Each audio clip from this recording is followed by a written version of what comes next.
Hello दोस्तों, polytechnic education में आपका स्वागत है। जैसा कि दोस्तों मैंने पूर्व के वीडियो में आपको बताया था कि राजीव गांधी विश्वविद्यालय जो डिप्लोमा कर रहे विद्यार्थी या फार्मेसी के विद्यार्थी या पीटीडीसी के विद्यार्थी और तमाम जितने भी कोर्स चल रहे हैं उनका गाइडलाइन जारी कर दी गई है कि किस तरीके से आपका जो जनरल प्रमोशन आपको मिलना है। जैसे डिप्लोमा वाले जो फर्स्ट ईयर और सेकेंड ईयर को है, तो दोस्तों बड़ी खबर आ रही है और ये आप पूरा वीडियो देखें, इसको स्किप ना करें क्योंकि आपको बहुत ही महत्वपूर्ण जानकारी राजीव गांधी प्रौद्योगिकी विश्वविद्यालय की तरफ से आ रही है।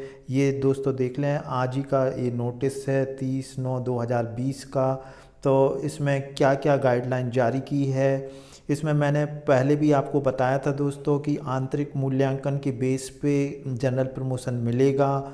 तो दोस्तों विद्यार्थियों के लिए, जिन विद्यार्थियों ने जैसे प्रोग्रेसिव टेस्ट नहीं दिए तो उनके लिए मैंने पहले भी बताया था कि बहुत परेशानी हो सकती है। अगर आंतरिक मूल्यांकन किया जाएगा तो उनको नंबर अच्छे नहीं मिल पाएंगे। चलिए दोस्तों वीडियो को शुरू करते हैं ताकि आपको पता चल सके कि क्या है गाइडलाइन। तो यहाँ दोस्तों देखें, प्रति प्राचार्य समस्त पॉलिटेक्निक महाविद्यालय यानी कि मध्य प्रदेश के जितने भी पॉलिटेक्निक हैं उन सब के लिए है। अब विषय देख लेते हैं, डिप्लोमा इंजीनियरिंग के अंतिम सेमेस्टर या अंतिम सेमेस्टर ऑब्लिक डिप्लोमा फार्मेसी के द्वितीय वर्ष के अतिरिक्त अन्य समस्त नियमित डिप्लोमा इंजीनियरिंग एवं डिप्लोमा फार्मेसी के प्रथम वर्ष के विद्यार्थियों का परीक्षा परिणाम घोषित किए जाने विषयक। यानी कि दोस्तों यहाँ पे जो विषय है जो फाइनल ईयर को छोड़ के और डिप्लोमा फार्मेसी के द्वितीय वर्ष को छोड़ के, अब यहाँ पर जो दोस्तों जो फर्स्ट ईयर सेकेंड ईयर के विद्यार्थी हैं या डिप्लोमा फार्मेसी के प्रथम वर्ष के विद्यार्थी हैं, तो उनका परीक्षा परिणाम किस आधार पर घोषित होगा। जैसा कि मैंने आपको बताया था कि कोई बेस होना चाहिए जिस पे उनकी मार्कशीट बनाई जाए। तो यहाँ दोस्तों राजीव गांधी विश्वविद्यालय ने यूजीसी एवं एआईसीटी के दिशा निर्देशों एवं विश्वविद्यालय की समितियों द्वारा लिए गए निर्णय अनुसार नियमित सेमेस्टर के विद्यार्थियों का परीक्षा परिणाम निम्नानुसार घोषित किया जाएगा।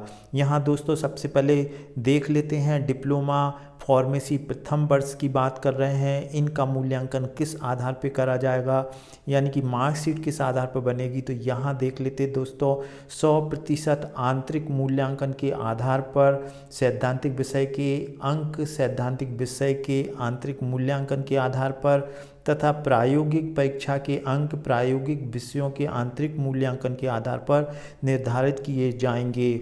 यानी कि दोस्तों ये बड़ी खबर आ रही है कि आंतरिक मूल्यांकन आप सभी विद्यार्थी जानते हैं आंतरिक मूल्यांकन क्या होता है। अभी यहाँ पर स्पष्ट नहीं है, लेकिन आंतरिक मूल्यांकन का मतलब यहाँ दोस्तों sessional, term work, lab work इत्यादि और प्रोग्रेसिव टेस्ट से है।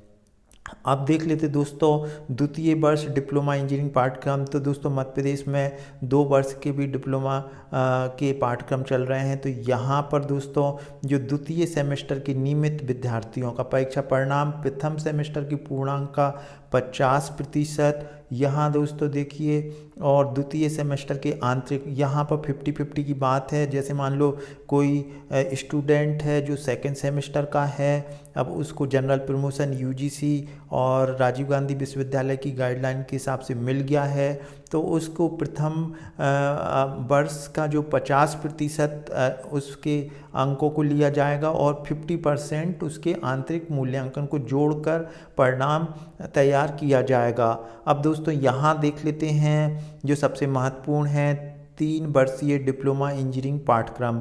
तो इनका क्या आधार रहेगा, तो यहाँ देख लेते दोस्तों द्वितीय सेमेस्टर के नियमित विद्यार्थियों का परीक्षा परिणाम।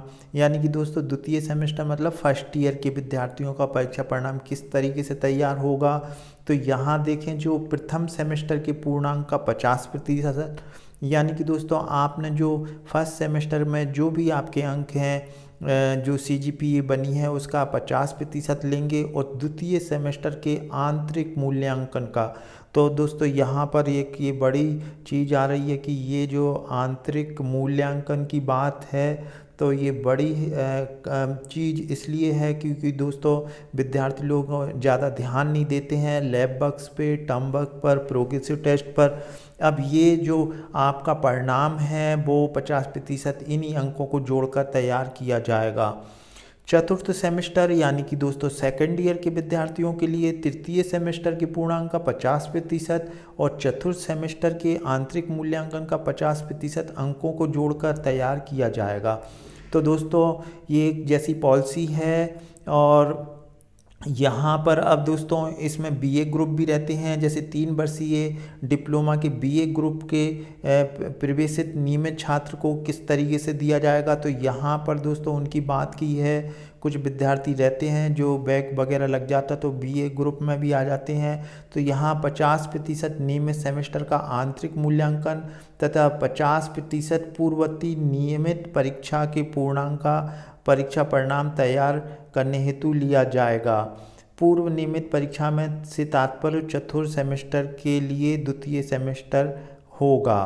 तो दोस्तों ये इनको गाइडलाइन दी है बीए जो भी बीए ग्रुप के विद्यार्थी हैं। यहाँ दोस्तों अब ये देख लेते हैं लेटरल एंट्री वाले जो डिप्लोमा इंजीनियरिंग के विद्यार्थी रहते हैं जिन्हें लेटरल एंट्री से एडमिशन मिलता है, तो उनके लिए क्या गाइडलाइन है। तो यहाँ देख लेते दोस्तों, डिप्लोमा लेटरल एंट्री के विद्यार्थियों को प्रवेश जनवरी 2020 में हुआ तथा उनकी प्रथम परीक्षा मई जून 2020 में ली जानी थी। और इन विद्यार्थियों की पूर्ववर्ती सेमेस्टर ना होने के कारण इनका परीक्षा परिणाम 100% आंतरिक मूल्यांकन पे लिया जाएगा। तो दोस्तों ये एक बड़ी खबर है जो लेटरल एंट्री वाले विद्यार्थी हैं। तो यहाँ पे आप देखें ये 100% आंतरिक मूल्यांकन पे लिया जाएगा। यानी कि दोस्तों इनको मतलब इनके पुराना कोई सेमेस्टर नहीं होने के कारण, जैसा कि पहले बोल रहे थे कि 10वीं या 12वीं का जो लेंगे, लेकिन यहाँ दोस्तों 100% आंतरिक मूल्यांकन के आधार पर लिया जाएगा। अब दोस्तों यहाँ बात कर लेते हैं 4 वर्षीय डिप्लोमा इंजीनियरिंग पाठ्यक्रम की। तो दोस्तों कहीं कहीं पर 4 वर्षीय डिप्लोमा इंजीनियरिंग का पाठ्यक्रम चलता है, तो उनके लिए क्या गाइडलाइन है ये देख लेते हैं। द्वितीय सेमेस्टर के प्रथम सेमेस्टर के पूर्णांक का 50%, यानी कि दोस्तों जो सेकेंड ईयर के विद्यार्थी हैं उनका प्रथम सेमेस्टर का 50% और द्वितीय सेमेस्टर के आंतरिक का 50-50 यानी कि 50-50 लिया जाएगा। और इसी तरीके से चतुर्थ सेमेस्टर के लिए तृतीय सेमेस्टर का पूर्णांक का 50% और चतुर्थ सेमेस्टर का 50% आंतरिक मूल्यांकन। और इसी तरीके से दोस्तों ये षष्ठम सेमेस्टर का होगा कि पंचम सेमेस्टर का 50% और षष्ठम सेमेस्टर के आंतरिक मूल्यांकन का 50%। तो दोस्तों ये गाइडलाइन 4 वर्षीय डिप्लोमा इंजीनियरिंग के कर रहे विद्यार्थियों के लिए है।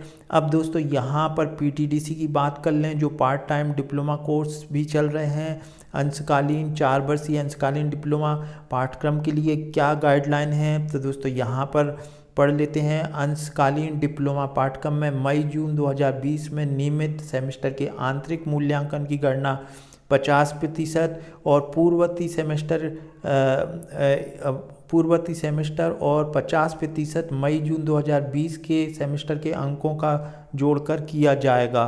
तो दोस्तों यहाँ पर भी ये 50-50% की बात हुई है कि आंतरिक मूल्यांकन की गणना 50% मतलब जो पूर्ववर्ती मतलब पिछले सेमेस्टर का और 50% जो जिस सेमेस्टर में है, उन दोनों को जोड़कर उनका डिप्लोमा का रिजल्ट बनाया जाएगा। अब यहाँ पे देख लें दोस्तों, वोकेशनल डिप्लोमा पाठ्यक्रम। वोकेशनल डिप्लोमा पाठ्यक्रम में नियमित सेमेस्टर के अंकों का निर्धारण 3 वर्षीय डिप्लोमा इंजीनियरिंग पाठ्यक्रम के अनुसार ही होगा। यानी कि जो 3 साल के डिप्लोमा की जो अभी गाइडलाइन जारी की है ऊपर, वही वोकेशनल डिप्लोमा पाठ्यक्रम पर भी लागू होगी। नोट: समस्त डिप्लोमा पाठ्यक्रम के सैद्धांतिक विषयों के अंक सैद्धांतिक विषय के आंतरिक मूल्यांकन के आधार पर। तो दोस्तों ये आपको एक बड़ी नोट यहाँ पे बताया कि जितने भी जो डिप्लोमा के विद्यार्थी हैं, जैसे थ्योरी विषय के अंक सैद्धांतिक विषय के आंतरिक मूल्यांकन का आधार होगा। अब दोस्तों यहाँ पर और क्लियर हो जाए कि जैसे मान लो आपके प्रोग्रेसिव टेस्ट हैं जो दो प्रोग्रेसिव टेस्ट फर्स्ट और सेकंड है, क्या उसे सैद्धांतिक विषय के माना जाएगा, टर्म वर्क है, लैब वर्क है। अब प्रायोगिक परीक्षा के लिए जो प्रायोगिक विषयों के आंतरिक मूल्यांकन के आधार पर निर्धारित किया जाएगा। यानी कि दोस्तों जिसका प्रैक्टिकल है तो आपने जो फाइल वगैरह बनाई है तो एक वो आधार इसमें मान लिया जाएगा। जैसे लैब वर्क होता है तो वो एक आधार बनाया जाएगा, जो प्रैक्टिकल के 30 नंबर के का प्रैक्टिकल होता है। तो इस तरीके से आंतरिक मूल्यांकन का 50% लिया जाएगा। अब दोस्तों आंतरिक मूल्यांकन के निर्धारण के लिए परीक्षा आवेदन पत्र भरना आवश्यक है। तो ये तमाम वो विद्यार्थी जो किसी भी कारण से अगर आपने परीक्षा फॉर्म नहीं भरा है या परीक्षा फीस नहीं भरी है तो आपको स्पष्ट बता दिया जाएगा कि आपका जो है रिजल्ट नहीं बनाया जाएगा। तो दोस्तों ऐसे विद्यार्थियों के लिए, ऐसे नियमित विद्यार्थी जिन्होंने अपने नियमित सेमेस्टर का परीक्षा आवेदन पत्र नहीं भरा है तो उनका परीक्षा परिणाम घोषित नहीं किया जाएगा। तो दोस्तों यहाँ पे राजीव गांधी विश्वविद्यालय एक और अवसर दे रहा है आपको, जितने भी तमाम विद्यार्थी हैं जिन्होंने किसी कारण से अगर परीक्षा फॉर्म नहीं भरा है, जो फर्स्ट ईयर और सेकेंड ईयर के विद्यार्थी हैं, तो जो नियमित विद्यार्थी परीक्षा फॉर्म भरने से वंचित रह गए उनके लिए दिनांक 1 से 5 अक्टूबर परीक्षा फॉर्म ऑनलाइन भरने की लिंक खुली रहेगी। तो दोस्तों ये बड़ी चीज़ है, यहाँ पर आप देखें कि 1 से 5 अक्टूबर तक आप ऑनलाइन परीक्षा भर सकते हैं, अन्यथा आपका रिजल्ट रोक दिया जाएगा, आपका फिर रिजल्ट नहीं बनेगा। अब यहाँ संस्था प्राचार्य आंतरिक मूल्यांकन के लिए तत्काल समस्त विभागों को विश्वविद्यालय के पोर्टल पर आंतरिक मूल्यांकन में अंकों की प्रविष्टि करने के निर्देश दें तथा आपकी संस्था के समस्त विद्यार्थियों को भी उनके नियमित सेमेस्टर की परीक्षा परिणाम निर्धारित किए जाने के संबंध में अवगत कराएं। तो दोस्तों ये बड़ी खबर आ रही है। इसमें ऐसे विद्यार्थी जो प्रोग्रेसिव टेस्ट और इंटरनल सेशनल टर्म वर्क को बिल्कुल भी सीरियसली नहीं ले रहे थे तो उनके लिए यहाँ पर बहुत बड़ा नुकसान होता नज़र आ रहा है। अब दोस्तों अगर जिन विद्यार्थियों ने इसको सीरियसली लिया है प्रोग्रेसिव टेस्ट को, तो उनको काफ़ी अच्छा रिजल्ट उनकी बनने की पूरी संभावना है। तो दोस्तों वीडियो आपको इन्फॉर्मेटिव यूज़फुल लगा हो तो आप इस वीडियो को ज़रूर लाइक कर दें और ज़्यादा से ज़्यादा दोस्तों के बीच में इसे शेयर कर दें। Thanks for watching.